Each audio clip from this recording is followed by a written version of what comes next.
Hello and welcome to the Gooner Talk. We're live immediately after what seems like I've just uploaded a video on Yassine Brahimi. Then it turns round and we've now put in a bid for Wilfried Zaha. That is the way this works sometimes, unfortunately, that you spend ages making a video and then moments later, well, what happens is that we decide to go out and spend that much on Wilfried Zaha. It's just the way it works sometimes. It really is. I hope you're glad that you're joining us. Welcome to the Gooner Talk. If you haven't already liked, please like the video and subscribe if you're new. But I just want to get your reaction and give you my reaction. This is the Raw Reaction Show as per, in which we look at the players that Arsenal could be signing and our reactions to that and any recent news. Good evening, Franklin. Good evening, Alan Dos Santos. And Leono Black says Zaha isn't that much of an upgrade on Iwobi. Well, if you wanted to get a little bit more information on Zaha, I have done a video on Zaha, quite a few, so please go and check those out. But stay here for now as we discuss what is pretty huge news, because we were told at the start of the summer that Arsenal only had £40 million, £45 million in their budget. Now, we're spending £40 million on one player for an initial bid. J-Rod, thanks for the donation, mate. What RGs? Wasn't expecting that. Yep, no, I wasn't either, mate. But it's happened, and we are seemingly putting this bid on. It's on Sky Sports, David Ornstein. Now, David Ornstein has said what I would expect him to say, that the bid will be rejected. It will be rejected because Crystal Palace want a lot more money than we're putting in at the moment. They want around 80 to 100 million because of this 25% clause, which will mean that the money will go back to Manchester United if we are to sign him. So some of you guys are saying, Conor Bradley says, I think we go 50 million max plus any players. Yeah, I think we are going to have to involve a player in this. And the only issue with that is that any player that we involve in this has to want to go to Crystal Palace. It's not like turning around and signing someone from a decent Premier League side that you might say, here's Mkhitaryan, for instance, or here's Ozil in a dreamland world, or like that sort of thing. Like, it's just not going to happen. So therefore, you're going to be looking at players like Iwobi. You're going to be looking at players like Nelson, Chambers, as Bobby Burgess says there. These are the type of players that you'd have to sort of put in the deal. Bielik, as Bobby Burgess says, again, some really good suggestions being put in. These are the type of players that you're going to have to put in. And Stay Clint says, next offer, 40 million and £1. Yeah, it's just how it works with Arsenal, isn't it? But I can understand what's happening. I wouldn't get too over the top about it being this low at this stage. Arsenal have to do this. They have to lowball them. They have to. Evening, Ola, nice to see you, mate. They have to lowball the team because they have to lowball them and say, this is where we're starting at, and build up to it. The thing is, and the key thing about this deal is that Zaha has come out, or his brother's come out and said that he wants to move. He wants to move. He wants to move to Arsenal. It's his dream club. He supported them since he was a boy. And that's really the turning point which could see this happen, is that Zaha is very much in for this, and Zaha very much wants this deal to happen. And if that's the case, then Arsenal have got a much better chance of getting him to play for them. If you turn around to the team and say that I want to join you, what much can you do as the selling team but let him go? We at Arsenal have known several times, several years, players are wanting to leave, and we have let them go for the right price in the end. Alexis Sanchez, we did let him go finally. It involved a decent swap deal. I say decent. It involved us getting a player that at the time we did thought would give us quite a lot. Didn't really turn out the way we wanted, and we ruined Manchester United's wage bill in the process, which is very funny. Then you've got the likes, obviously, Robin van Persie, Cesc Fabregas, Sami Nasri. These players wanted to leave, and we let them go, and we got a decent fee for them. You might argue not decent enough, definitely not in the grand scheme of things in today's market, but we did. So Crystal Palace are in a position in which they have to eventually think, yes, we probably need to sell. But there is the stumbling block of the 25% sell-on clause to Manchester United. Whatever we pay Crystal Palace, 25% of that will go to Manchester United. And that is a huge issue for both Arsenal and Crystal Palace. You don't really want to fill the coffers of, if I had a bell mic, I'd be pressing that bell for a Britishism, shall we call it. You don't want to fill the coffers of Manchester United by spending money on a player that ultimately was nothing to do with them other than the fact he spent a couple of years in which he didn't do so well at. But they were clever enough to put in that clause into his contract. And so if we are going to spend 80 million on this guy, 20 million is going to go to Manchester United, which could be spent on their players. Leona Black said he'd rather the Ajax kid for 35 million. Yeah, so now this is the other side of things, and I'd love to get your reaction on it, is that there's other players out there for less money. There's other players out there that are arguably just as good. Hakeem Ziyech, as Mr. Chippy has been saying, Ziyech would have been better signing compared to Zaha. Maybe it's something for a tactical breakdown to compare those two. But I've done a lot of Zaha videos, so maybe it's time we moved on. But there's so much around him at the moment. But Ziyech, for me, why wouldn't you go out and spend 30 million? Evening, Sean. Why wouldn't you go out and spend that amount of money on someone like Hakeem Ziyech when you know that 40 million is not going to be enough to get you Wilfried Zaha? Minimum 50. And I'm thinking that's optimistic. I mean, you look at the minimum 60 million if you want to go, because Zaha doesn't have to be sold by Palace. They don't need to sell him. He's got a contract until 2023. He only signed one last season. So if you're going to try and pry the likes of Zaha away from Crystal Palace, you're going to have to put a hell of a bid in. But, as I said previously, the fact that he wants to leave is going to make the deal easier for Arsenal to try and worm their way into sort of a deal here. Now, there's lots of suggestions going on the chat box that I can see. Haya says, how about Nabil Fekir? Yeah, Fekir's a really interesting one. I think he's on the final year of his contract. Ulas, the president of Lyon, is willing to let him go, but for a decent price. Lacazette obviously went for a decent price, and Lyon always want to get a decent price for their players. But it's whether that would happen. I don't think it will. I thought that the most realistic option at the start of the season was Ryan Fraser, and that's why I did a comparison between Zaha and Ryan Fraser, which you can also go check out. Go and look through the description in the video and have a look at that. But it's just a case of where what we've got there. Stick says, absolutely, Tom, the fact he wants to come is key. It is key.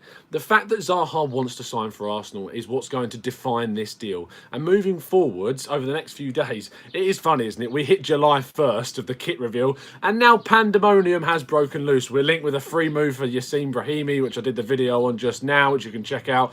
And now we're putting in bids for Wilfried Zaha. We should see Martinelli signing announced very, very soon as well. The William Saliba deal seems to trundle on. Saint-Etienne came out and said that he wants to stay there next season, so that's pretty much a given. But whether we can get him and then obviously loan him back is another thing. But there's no real discussion, there's no real agreement that's been made between player and club, or club and club at the moment, and so therefore it's up in the air. And obviously Spurs are lurking around him. I really think we should be going out for Saliba and signing him, but it's a really tricky one. And then when you're thinking about how much money we're going to spend on Wilfried Zaha, if we can get him in, then you've got to think, how much money do we have left?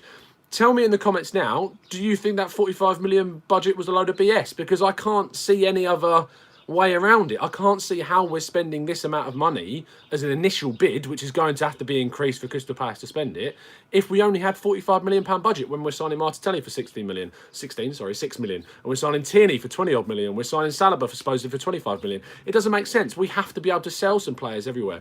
Bartek, he says, maybe Arsenal purposely leaked this 40 million budget news to then make it easier when making bids, so clubs may think that Arsenal don't have that much money to spend, hence more likely to accept a lower bid.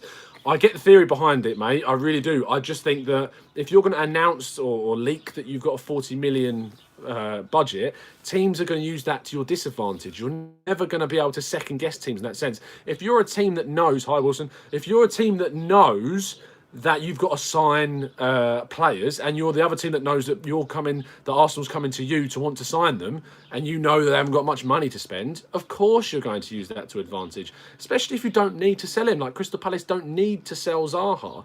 They would much rather wait for a big fee from another big club to come in before selling him on the cheap for like 40 million. Whilst Wilson that says there, it's a reasonable price, and I actually think it is a reasonable price for someone who scored 10 goals and got 10 assists last season. But the only issue with that is that Crystal Palace aren't going to sell for that. They've sold Aaron Wan-Bissaka, a right-back who's had one good season, a youngster, at right-back to Manchester United for £50 million. And not much of that was add-ons. Most of it was all in one go. The only side that I can see in our favour, besides obviously what we've already talked about being he wants to move, is that, can you imagine what Crystal Palace could do with 100 million? I think that with 100 million, if you sell him for 50 to 60 million pounds, or you get him for 60 million, you sell him for 40, they're making sales elsewhere. Crystal Palace could do a hell of a lot with 100 million pounds that could improve their team across the board. Wan-Bissaka was a good player, but you can improve on him with a more established player. You can get a replacement for Zaha. I mean, you just have to look at the quality that's out there for free transfers. Yassin Brahimi, as I did the video on previously, is free and someone that could be signed. So they can definitely reinvest that money into someone that was going to replace Zaha and obviously improve other areas of the team. Ishb says, forget it, we need defenders. Yes, isn't it always the Arsenal way that even though we need defenders, we're now going out and bidding 40 million for a winger? I would argue, and now this is where obviously me and my good friend Drew disagree. Drew very lies in the corner that he doesn't want us wasting this amount of money on Zaha.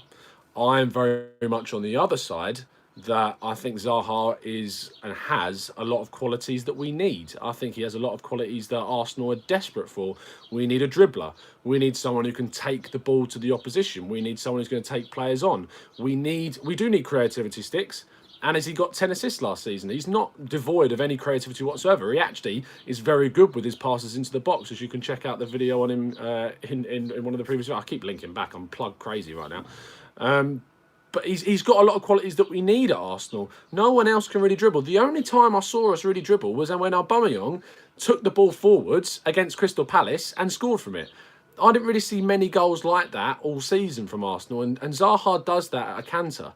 He can get into the box, he can take on players, he can strike low and hard past the goalkeeper. And at Arsenal, if he's getting 10 goals and 10 assists at Crystal Palace, maybe he can buff that stat up quite a bit and to make it a more competitive.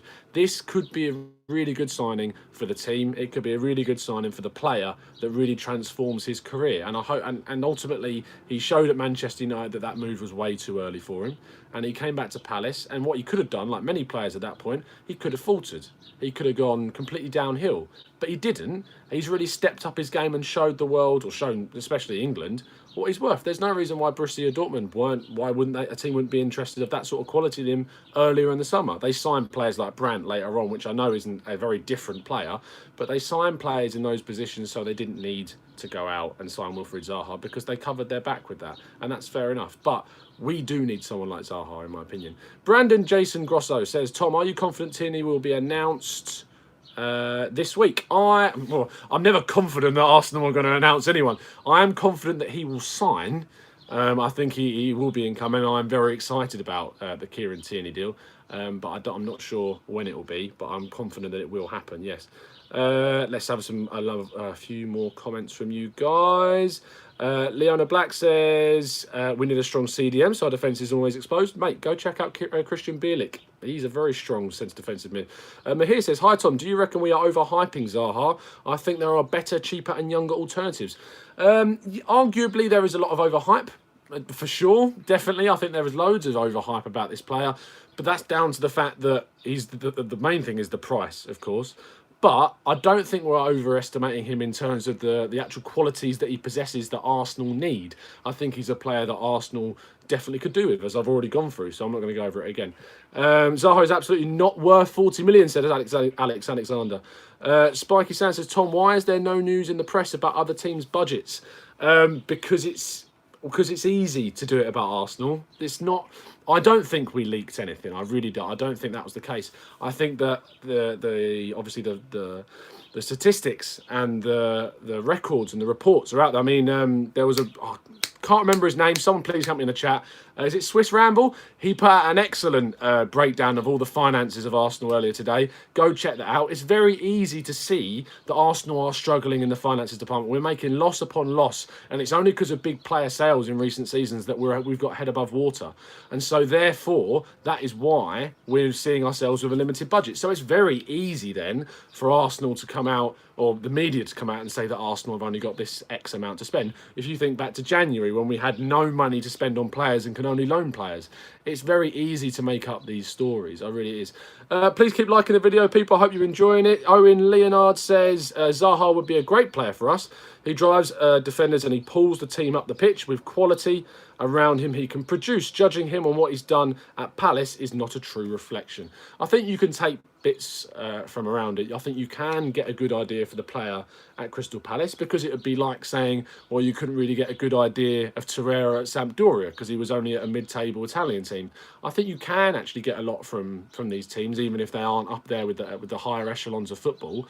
But the difference with Zaha is that he has gone, obviously, to Manchester United previously and not really shown what he's about. He's come back, and as I said before, he's improved massively. And now we could come into an Arsenal side that are lacking in creativity, that need someone in the ilk of Zaha, who's a dribbler who likes running at players, and we need that sort of player in our team, and I think he could shine. Few more comments before I wrap things up. My favourite Gooner YouTube channel. Keep doing these vids. Greetings from Czech Republic. Thank you, Thomas Race. I much appreciate that, mate. Very, very kind of you.